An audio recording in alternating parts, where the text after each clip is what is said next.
Voy a pedirles por favor que de una vez abramos nuestra Biblia en el Evangelio según San Mateo, hoy en el capítulo 6, y vamos a leer desde el 25 hasta el 34, en esta serie del predicador de la montaña que nos ha traído por varios domingos, en esta porción de Mateo del 5 al 7, que es conocida como el Sermón del Monte. Y ahí hemos estado avanzando. Hemos visto al comienzo unas predicaciones sobre las bienaventuranzas. Recuerden el carácter del cristiano, unas predicaciones sobre la justicia del cristiano, que no solamente se trata de lo malo que resultan las acciones, sino el problema de la raíz del mal. También tuvimos unas predicaciones sobre lo que se llama la piedad cristiana. Dar, orar, ayunar, no para ser vistos, no para ser vistos por los hombres, sino ante Dios, que esto es la audiencia de uno. Y bueno, ya hace 8 días arrancamos este otro bloquecito acerca de la ambición del cristiano, la ambición y lo que es este llamado a no acumular tesoros aquí en la tierra, sino acumular tesoros en el cielo. Bueno, vamos a seguir hoy en la porción entonces de Mateo 6, 25 hasta el 34, que conecta con esta realidad del tesoro, de hagan tesoros mejor en el cielo, porque donde esté su tesoro, allí estará su corazón. Y el versículo 25 arranca así: por eso les digo. O sea, es muy importante lo que viene diciendo el texto. Versículo 25, estamos Mateo 6, del 25 hacia adelante. ¿Qué tal si nos ponemos de pie una vez más y leemos juntos de pie esta porción de la palabra del Señor?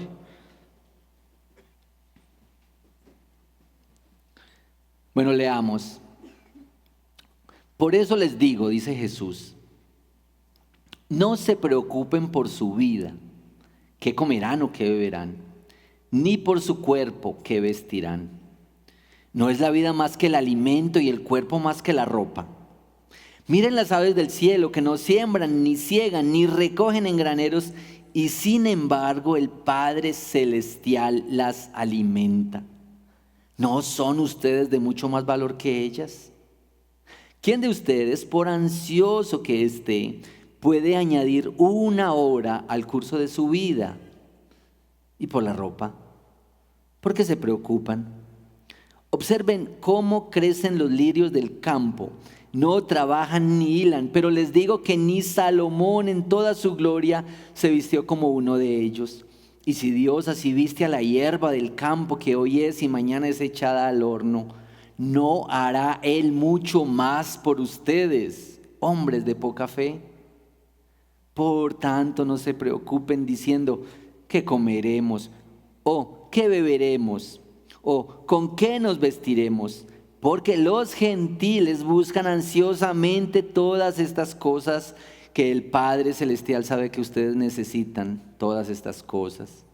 Pero busquen primeramente su reino y su justicia, y todas estas cosas les serán añadidas. Por tanto, no se preocupen por el día de mañana, porque el día de mañana se cuidará de sí mismo.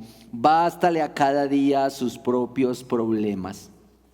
Oremos. Señor, gracias por tu palabra que es tan preciosa. Nosotros la recibimos así como es, así como nos llega, así como nos encuentra hoy, con necesidades o con alegrías, así como nos encuentra en nuestro pecado y con la necesidad de un arrepentimiento profundo, Señor. Yo te pido que esta palabra llegue más hondo y tenga efectos profundos, duraderos en nuestra vida, para la gloria de tu santo nombre, oh Señor. Amén. Bueno, tomen su lugar, por favor. Como ustedes notan, esta es una porción bastante sencilla, me parece a mí, que Jesús habla muy claro sobre este asunto. Uno, cuando se acerca a la palabra del Señor, en un texto como estos, pues dice de qué habla. ¿Cuál es el tema aquí? ¿Cuál es el tema? ¿Y el tema aquí cuál será? ¿Qué dicen ustedes? ¿Cuál será el tema aquí? Confianza. Miren por favor, yo creo que este es un texto sobre las preocupaciones y la ansiedad, pero especialmente el texto está hablando de las preocupaciones y la ansiedad que se generan por lo que viene respecto a las cosas sencillas de la vida. Aquí está hablando de, ¿qué cosas? Comida, vestir, beber. Y bueno, está hablando de las preocupaciones en ese campo. Pero también yo creo que el texto nos habla de las preocupaciones por las cosas futuras, por lo que viene. Porque, digamos, este texto alude a estas realidades del día de mañana, lo que va a ocurrir el día de mañana. Entonces, no se preocupen, 4 veces lo mencionan esta porcioncita y 2 veces el tema de la ansiedad. Por ansiosos que usted esté, no le puede agregar ni una hora a su vida. Les parece muy interesante eso. Y también la alusión a que son los gentiles. Vamos a mirar qué implicaciones tiene eso, que son los gentiles los que buscan desesperadamente todas esas cosas. Bueno, este predicador de la montaña, como hemos estado viendo en estos capítulos, está abordando un tema extremadamente importante. Las emociones que se desprenden por la expectativa por el futuro. Por el futuro. ¿Qué será mañana? Este futuro puede ser ahorita, en una hora. ¿Qué será ahorita el almuercito? ¿Será que sí hay almuerzo o no? Pero también podría ser una expectativa hacia el futuro, hacia esta semana, hacia los años venideros, hacia qué va a pasar con mi vida en el futuro, con mis hijos, con las personas que me rodean, mis papás, la gente cercana. ¿Qué será de ellos? ¿Qué va a pasar? La preocupación y la ansiedad a menudo se relacionan con el miedo, como que van de la mano. Preocupaciones y ansiedad van de la mano con el miedo. Yo en mi estudio esta semana no logré ver bien si la preocupación y la ansiedad llevan al miedo o el miedo lleva a la preocupación y la ansiedad. Tal vez a veces están ahí conversando, la preocupación y la ansiedad están conversando con el miedo siempre. En todo caso, el miedo es una cosa tan presente en la vida. Los estudiosos del tema dicen que todos en algún momento de la vida experimentamos el miedo al futuro, el miedo al futuro. ¿Seré capaz de resolver esto? ¿Seré capaz de alimentar a mi familia? ¿Qué vendrá mañana? ¿Qué será? Bueno, parece que este miedo y la ansiedad y la preocupación puede manifestarse de distintas maneras.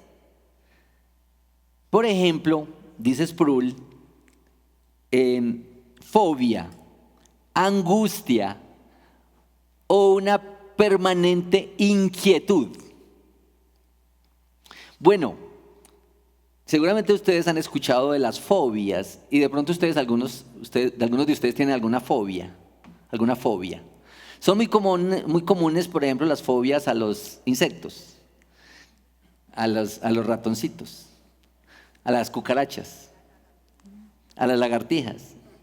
Pero hay realmente miedo, por ejemplo, a las alturas o a los lugares encerrados, lo que se llama claustrofobia, o el miedo a los extranjeros, que se llama xenofobia. Dicen que uno de los miedos más comunes es el miedo a hablar en público. Ahí está. Bueno, también, aparte de las fobias, que es ese tipo de miedos específicos, existe la angustia.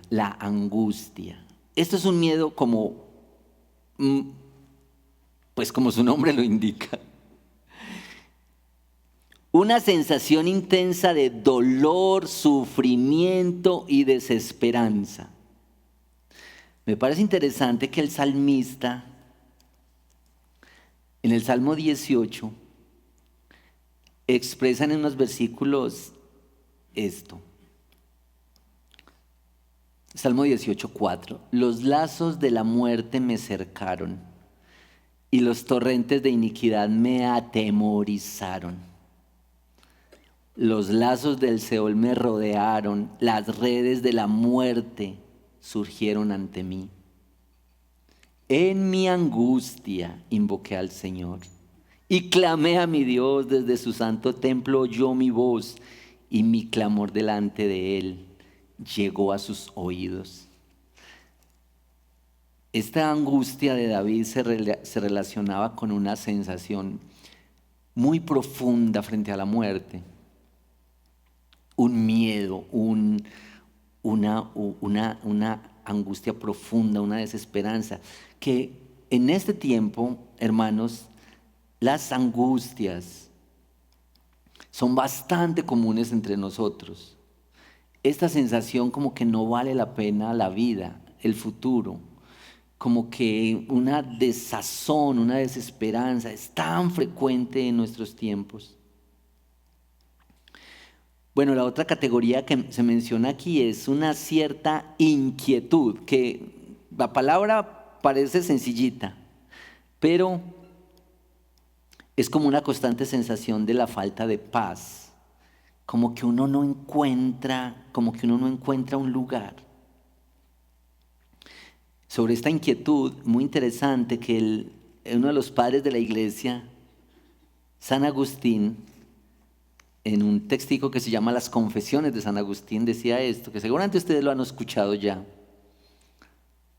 Oh Señor, nos has hecho para ti y nuestros corazones estarán inquietos hasta que encuentren su descanso en ti. Bueno, ahí están algunas de estas fobias, miedos, angustia, inquietud y lo que el salmista está diciendo. Cuando usted lee este texto, esta porción que leímos, de pronto usted tiene una objeción. A los predicadores nos dicen que uno debe lidiar con las posibles objeciones de su audiencia.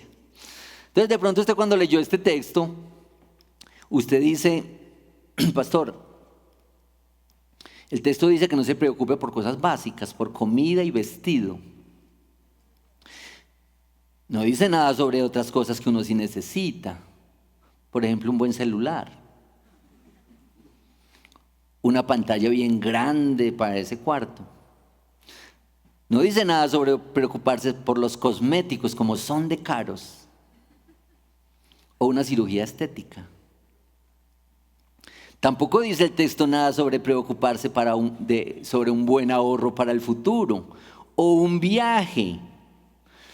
Y tal vez usted dice, el Padre Celestial sabe que yo necesito eso.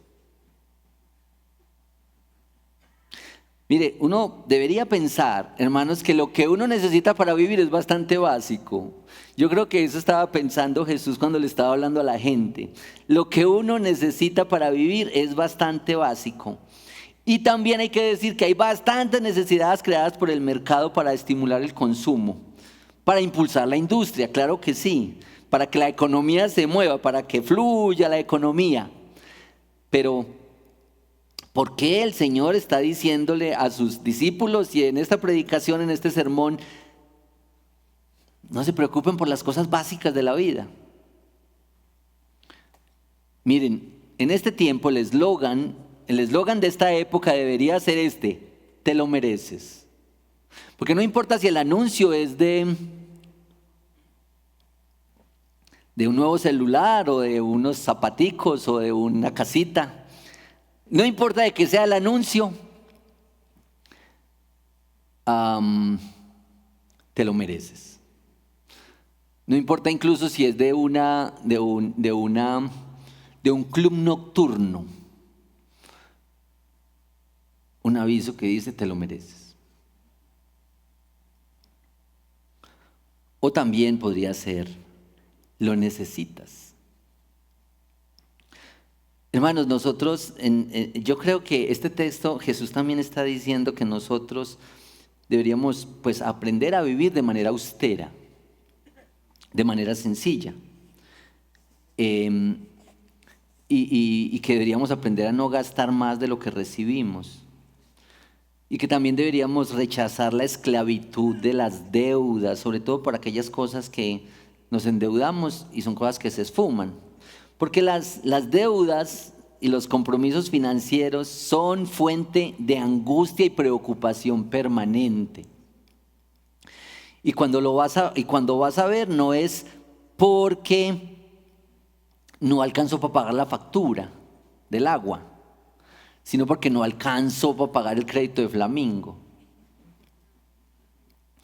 Entonces, a menudo esas preocupaciones no vienen por cosas esenciales, sino porque nos hemos comprometido con cosas que están muy, muy por encima de nuestras necesidades. Ahora, tampoco pues vamos a decir que tenemos que vivir con los mismos zapaticos siempre.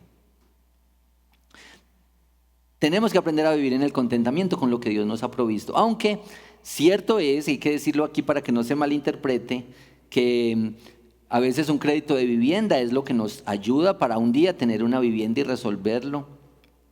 O las inversiones responsables, como un crédito para plantar un negocio y fruto del estudio, del análisis. Es decir, no quisiéramos dar la idea de que nos oponemos a todo eso, ¿sí?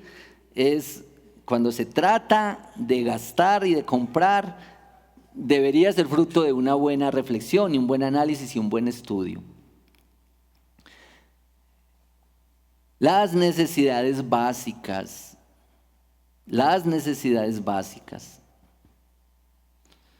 Nosotros debemos confiar en que el Señor se encarga de nuestra vida, porque mire que este texto lo habla tan claramente. Bueno, yo quisiera, a propósito de este tema, decir que yo no sé ustedes qué tan enterados están de esto, pero no sé si usted sabía que en el mundo hay 800 millones de personas que viven por la línea de pobreza y pobreza extrema. Quiere decir, eso lo miden siempre en números, en cifras. En el mundo hay 800 millones de personas que tienen que vivir con $1 al día. ¿Sabe lo que significa vivir con $1 al día? Es decir, que esa persona, digamos, el dólar está a 4.000 y pico hoy. Esa persona tiene que resolver su vida con $1 al día. 800 millones de personas en el mundo viven así. Y esto es pobreza extrema. Bueno, las causas, las razones por las que ocurre esa injusticia social son muchísimas. No vamos a profundizar ahora aquí. Solo es para tener esto. Muchas causas, incluyendo la realidad de que en el mundo hay condiciones económicas y de alimentos para que nadie tenga que vivir así. Es decir, que el problema no es que no haya producción, provisión, alimentos, sino que obedece a otras realidades del mal en general. Bueno, ahí les dejo ese datico sobre las necesidades básicas. Bueno, nuestras preocupaciones y nuestra ansiedad a menudo no son por esas necesidades básicas. Mire, nuestras preocupaciones y nuestra ansiedad a menudo son por la idea de que yo tengo que controlar el mañana.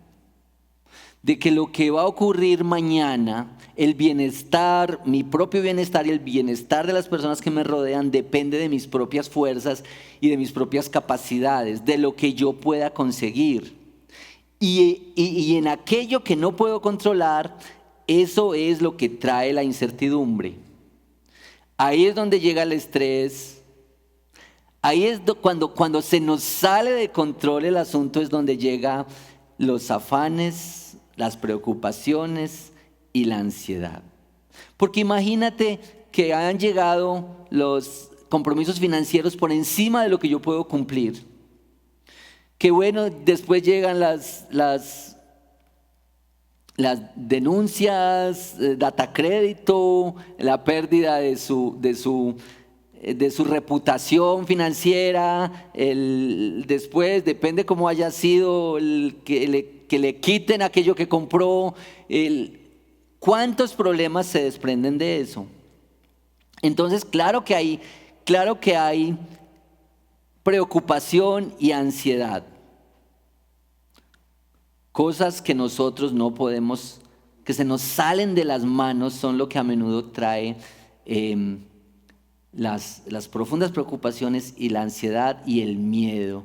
Perder un empleo cuando dependes de ese empleo. Ahora, no es solo los asuntos del dinero, es el miedo al futuro en general. Es que podré casarme, es que podré quedarme casado. ¿Y con quién? Es que voy a tener un hijo y nacerá bien, completico. ¿Y qué con ese examen médico? ¿Y qué con este diagnóstico? ¿Qué será mañana? ¿Y qué con esas enfermedades que ha habido en mi familia permanentemente? Enfermedades hereditarias. Es el futuro que preocupa, ese futuro que a menudo nos encierra, nos llena de la ansiedad. Y aquí está el Señor diciendo esto. Piensen que lo que ustedes necesitan, hijos del Señor, Él lo va a proveer. Cuando estaba leyendo esto me vino el recuerdo de lo que Pablo le dice a los filipenses en su carta a esta iglesia de Filipo. Filipenses 4, versículos 6 y 7. Mire cómo Pablo le dice a los filipenses, a esta iglesia: por nada estén afanosos. Antes bien, en todo, mediante oración y súplica con acción de gracias, sean dadas a conocer sus peticiones delante de Dios. Y la paz de Dios, que sobrepasa todo entendimiento, guardará sus corazones y sus mentes en Cristo Jesús. Parece que esto del afán y la ansiedad no es nada nuevo. Bueno, déjeme decir algunas cositas sobre el problema del miedo. El miedo, que como dije al comienzo, está ahí de la mano con las preocupaciones y la ansiedad. Mire, tal vez nada se repite tanto en las afirmaciones de Jesús como estas tres palabritas. Una y otra vez Jesús dice a sus discípulos estas tres sencillas palabritas que habría que poner en negrita, sostenida, subrayado, todo lo que ustedes quieran. Estas tres palabritas: no tengan miedo. Una y otra vez: no tengan miedo. No tengan miedo. Ahora no dice una frasecita que dicen en todas las películas. No dice todo va a estar bien. En todas las películas dicen todo va a estar bien. En algún momento sale en la película. Esa es una cosa muy, muy, muy particular de nuestra fe cristiana y del Evangelio, hermanos. El Señor promete, dice, anuncia, ruega, no tengan miedo, pero no dice que todo va a estar bien. Eso es muy extraño de la fe cristiana, amigos queridos. Al contrario, vemos a Jesús hablándole tiernamente a sus discípulos por allá al final del Evangelio de Juan, y le dice estas palabras a sus discípulos. Juan 16:33: en el mundo tendrán aflicciones. Entonces no le dice que todo va a estar bien, sino que le dice: en el mundo tendrán aflicciones, pero no tengan miedo. No tengan miedo. Mire, esto es muy importante que nosotros lo tengamos aquí, porque algunos tienen la expectativa que la fe cristiana es aquella en la que ya no sientes ninguna dificultad en la vida, que ya se te resolvió todo, que tienes carro, casa y beca y que todo está resuelto y todo brilla en la vida. El Evangelio no es esa promesa. El Evangelio es el que te dice no temas y a la vez te dice en el mundo tendrás aflicciones. Hermanos queridos, la verdadera fe cristiana nunca fue la desenfrenada búsqueda del bienestar personal, sino la gloria y la exaltación al Señor Dios. La fe bíblica siempre estuvo rodeada de aflicciones. Mire, desde el mismo inicio de la conformación del pueblo del Señor con Abraham y el peregrinaje en el desierto, peregrinos y extranjeros, el pueblo de Dios fue así. No lucían como turistas, peregrinos y extranjeros. Amigos, los cristianos somos un pueblo que Dios compró con sangre. En cada época los creyentes han experimentado la aflicción que viene de ser ciudadanos de otro reino, embajadores aquí. Cada cristiano debería estar consciente de esto. Cristo llevó en sus hombros la pesada carga de nuestros pecados. Y ahora nos pide que nosotros llevemos la carga, ligera carga del servicio. Hermanos, algunos de nosotros quisiéramos vivir la fe cristiana sin nada, sin ninguna aflicción, sin ningún sufrimiento, sin ninguna renuncia personal. Es bastante pretencioso anhelar eso así. Una fe bíblica sin cruz, sin muerte a uno mismo, sin el dolor que le implica morir a lo terrenal, sin discipulado, sin Cristo. Quizá quedándonos contentos con un poquito de religión cada vez. Hermanos, busquen primero el reino de Dios. Busquen primero el reino de Dios. Busquen primero el reino de Dios y todo lo demás será añadido. Qué glorioso el día en que nosotros podamos unirnos al apóstol Pablo. En Gálatas 2:20, cuando Pablo dice, con Cristo he sido crucificado. Y ya no soy yo el que vive, sino que Cristo vive en mí. Y la vida que ahora vivo en la carne, la vivo por la fe en el Hijo de Dios, el cual me amó y se entregó a sí mismo por mí. De esto se trata la fe y enfrentar los miedos y las preocupaciones de nuestra vida. Miren que Pablo dice que con Cristo he sido crucificado. Con Cristo he sido crucificado. Como que el cristiano está permanentemente crucificado con Cristo. No fue que ocurrió algo por allá y el cristiano un día se bajó de esa cruz para seguir viviendo. No, es que el cristiano ha sido crucificado con Cristo. Imagínate que uno vive con la idea de que está crucificado permanentemente con Cristo. Me encanta esto, como Bonhoeffer en el librito que estamos estudiando en la EBI, hay que venir a la EBI.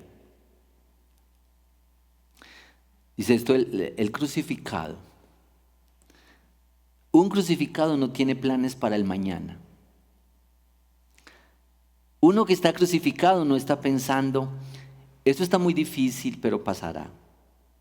Bajaré de aquí para luego tener un descansito. Mañana estaré de picnic con mi familia. No. El que está crucificado sabe que está crucificado, está muerto. Se ha unido a Cristo en su cruz. Por eso Pablo dice, la vida que ahora vivo en la carne, la vivo en la fe en el Hijo de Dios. Bueno, volvamos un poquito a esto de no tengan miedo, no tengan miedo. Porque esto es lo que nos conecta especialmente con nuestro tema de hoy del remedio contra las preocupaciones y la ansiedad. Yo quisiera hacer una notica aquí sobre la realidad de nuestro país actualmente. Nosotros no deberíamos ser indiferentes a las noticias, a lo que está ocurriendo en nuestro país tan triste. Debemos trabajar y orar por lo que el doctor Fernando Mosquera llama la paz política posible. Mire, las noticias recientes en Colombia, les hago este repasito a los que no escuchan noticias habitualmente, han generado ansiedad y miedo por el futuro de Colombia. Y es muy preocupante. La muerte violenta del senador y precandidato presidencial Miguel Uribe Turbay. La exacerbación de la violencia que por muchos años no ha parado. El accionar permanente de los violentos en este tiempo creciente en la ciudad, en los pueblos, en el campo.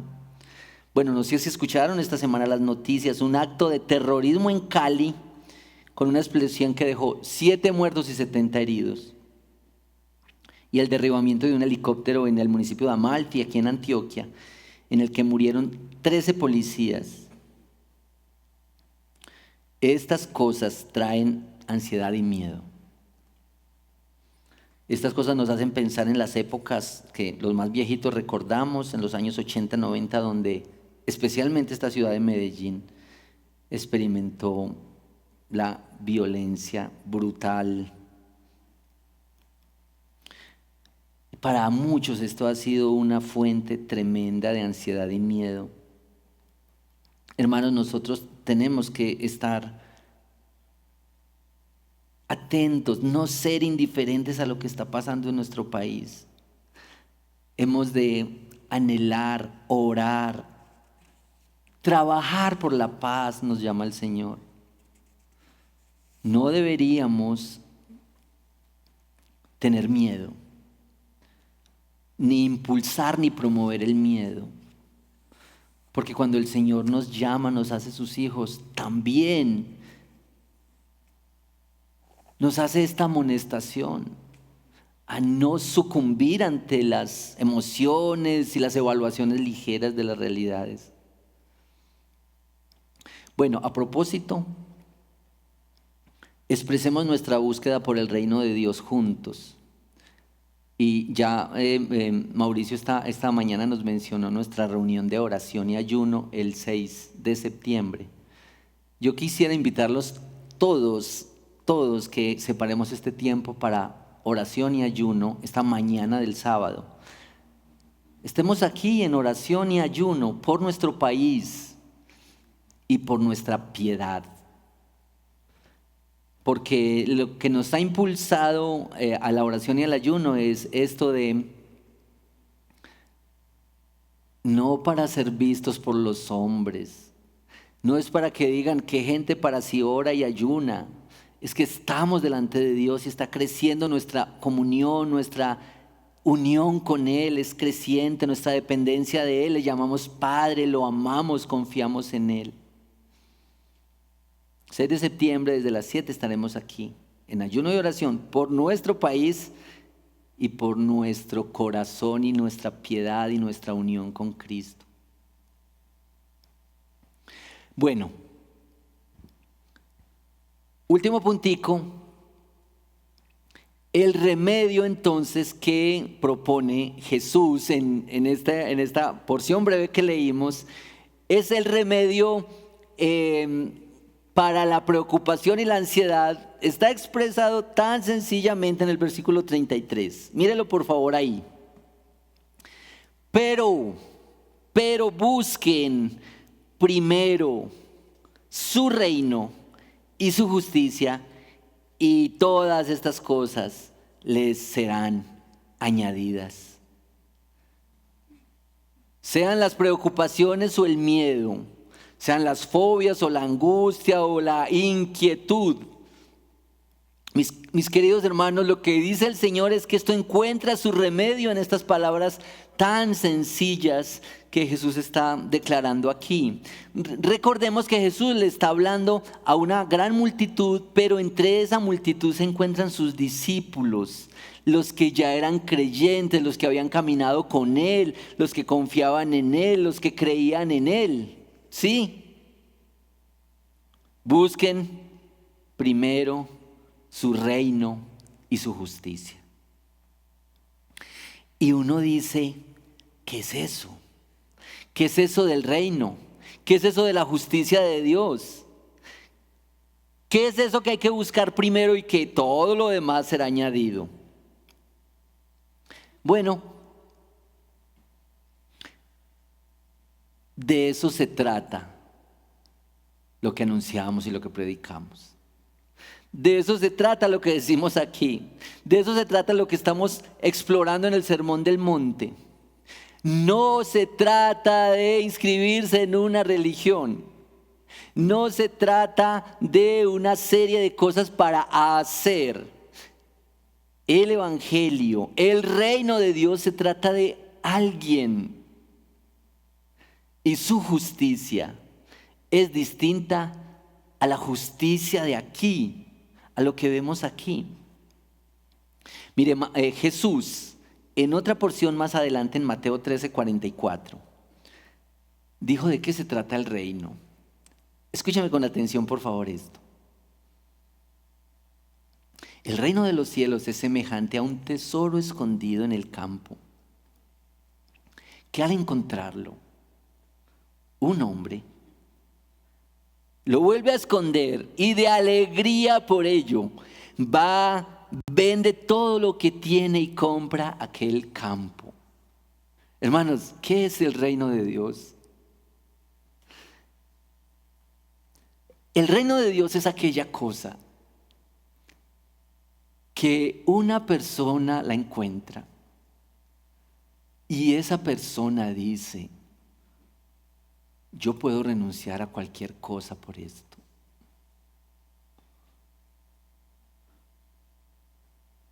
Yo puedo renunciar a cualquier cosa por tener esto. Este hombre vende lo que tiene porque ha encontrado lo que vale más que la suma de todo lo que tiene. De eso se trata el reino de Dios, hermanos.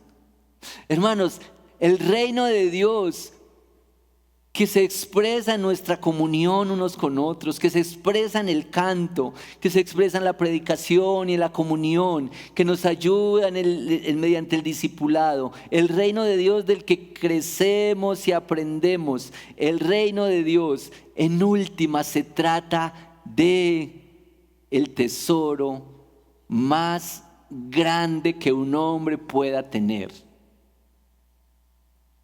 Mire, yo creo que nosotros hemos encontrado muchos problemas en nuestra fe, porque nosotros hemos querido tener este tesoro y a la vez guardar otros tesoros. Nosotros encontramos muchos obstáculos en nuestra fe, porque nosotros no apreciamos, a menudo no apreciamos este evangelio, este reino de Cristo como el gran tesoro o la perla de gran valor, como dice ahí más adelantico en la otra parábola. Hermanos, busquen primeramente el reino de Dios, su reino y su justicia. Hermanos, parece sencilla la cura a las preocupaciones y las ansiedades de nuestra vida. Que quizá cuando llegan a nuestra mente esas fuentes de preocupación y de angustia, nosotros decimos, hemos encontrado un tesoro más grande. Confiamos, creemos, amamos. Las preocupaciones y la ansiedad que llegan por la incertidumbre y la pérdida del control sobre el futuro, a menudo reflejan el problema de la autosuficiencia. Es que cuando uno ve que las cosas se han salido de las manos, cuando uno ve que no es capaz con eso, que no puede resolver, que estudió mucho pero aún así puede perder el examen, que se cuidó mucho en la vida y tuvo buenos hábitos y aún así puede tener una enfermedad terminal. Cuando uno sabe que hay personas que uno ama y que eran piadosas y que de repente tuvieron un accidente que los aniquiló, pues son todas las cosas que no podemos controlar en la vida. Y por supuesto, a veces este tipo de cosas llegan a nuestra mente y a nuestro corazón y se convierten en cosas abrumadoras. Pero aquí está que cuando llegan a tu vida todas estas preocupaciones por el futuro, el Señor te dice: no tengas miedo si tú buscas primeramente su reino y su justicia. Miren, este llamado a buscar primeramente el reino de Dios y su justicia no es porque Dios necesite que nosotros hagamos eso. Mire, Dios tiene suficiente adoración. Dios tiene suficiente autoridad y suficiente poder. Y en una canción dice que Él pudo hacer robots que le sirvieran. Mira, cuando el Señor nos dice que busquemos primeramente el reino de Dios y su justicia, lo que quiere es librarnos de nuestros intentos de resolverlo nosotros mismos, de la frustración que trae la incapacidad en nosotros mismos, del dolor y la tristeza que trae que al final tienes que decir: yo no fui capaz, yo no puedo controlar esto, se sale de las manos todo. Así es que el Señor dice: busca primero mi reino, mi justicia. Y no es por Él, es por ti y es por mí. Es por su misericordia y por su gracia que Él hace esto. Bueno, finalmente queda claro hasta aquí que no debemos estar ansiosos por las cosas esenciales de la vida. Y si no deberíamos estar preocupados o ansiosos por las cosas esenciales de la vida, pues mucho menos deberíamos preocuparnos por las cosas que no son esenciales en nuestra vida. Por aquellas cosas de las que podríamos prescindir en nuestra vida. Buscar primeramente el reino de Dios. Queda claro hasta aquí que el futuro está cargado de situaciones que no podemos controlar y que las preocupaciones y la ansiedad no logran cambiar las cosas. Es decir, no le puedes agregar tiempo a tu vida, no puedes mejorar las condiciones.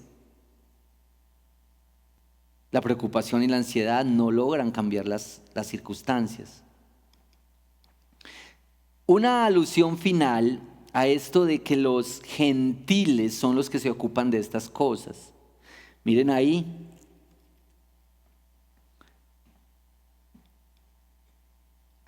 Los que no confían en Dios son los que confían en sí mismos, porque en algo hay que confiar. No confían en Dios, así es que tienen que resolverlo por sí mismos, tienen que ayudarse, tienen que hacer las cosas por sí mismos. Los asuntos de la vida los tienen que resolver. Y aquí está lo que Jesús dice. Otra vez, sea que tú has experimentado algún nivel de preocupación, de inquietud, de miedo, de ansiedad o de angustia, nosotros debemos descansar en esta verdad. Es cierto lo que dice San Agustín, que nuestros corazones están inquietos. Dios nos hizo así. Dios nos creó para tener comunión con Él. Dios nos creó para que descansemos en Él. Y no encontraremos quietud y reposo en otro lugar. Juan 14, 27. Jesús dijo: la paz les dejo, mi paz les doy. No se la doy a ustedes como el mundo la da. No se turbe su corazón ni tenga miedo. Y ahí en ese texto antecitos está la hermosa promesa del Espíritu Santo entre nosotros. Mi querido, si tú has venido a la fe en Cristo, si tú te llamas un hijo de Dios por la gracia de Dios que te ha salvado, tú debes confiar en que tu corazón puede descansar en el Señor y puedes dedicarte libremente a estar en sus brazos, a verle a Él, a una búsqueda profunda en tu corazón de la intimidad con Él, de la cercanía con Él, en la palabra, en la oración, en la comunión con otros creyentes, en las conversaciones edificantes. Esta es una paz extraordinaria, fruto de la íntima comunión con Dios. Así es que el reino de Dios y su justicia, abundando en nuestra vida, es el remedio. En medio de las preocupaciones que tengas, de las angustias que tengas, de las aflicciones, incluso de las fobias que tengas, recuérdale a tu alma que estás seguro porque tienes un Salvador suficiente, uno grande, uno proveedor, sustentador, que no, tu futuro no depende en últimas de tus capacidades o de tus fuerzas, que puedes confiar en Él y puedes estar seguro en Él. Estar por completo en las manos del soberano, del Señor, del sustentador de nuestra alma.